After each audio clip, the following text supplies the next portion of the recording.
กับอายน้องให้ความสุขน้องเศร้าน้องเหงาน้องทุกข์เหมือนคนป่วยใจที่หักอายอยากให้น้องพบคนรักใหม่น้องอาจจะสูญสิ้นความมองไม่เมื่อพบคนที่ถูกใจพร้อมทางมั่งมีอายยอมหลีกทางน้องทำน้ำตา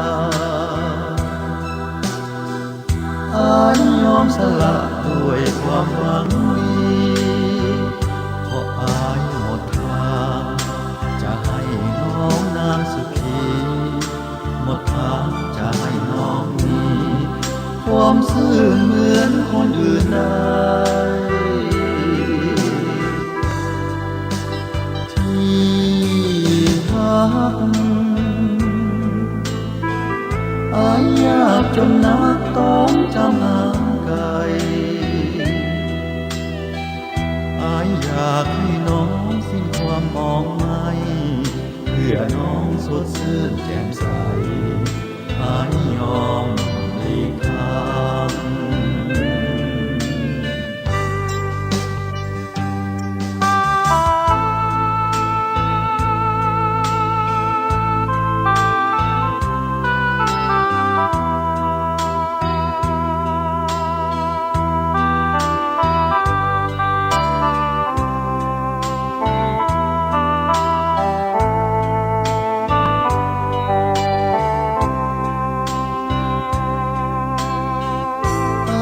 ยอมหลีกทางน้องทั้งน้ำตาอายยอมสละด้วยความหวังดีเพราะอายหมดทางจะให้น้องนางสุขีหมดทางจะให้น้องมีความซื่อเหมือนคนอื่นได้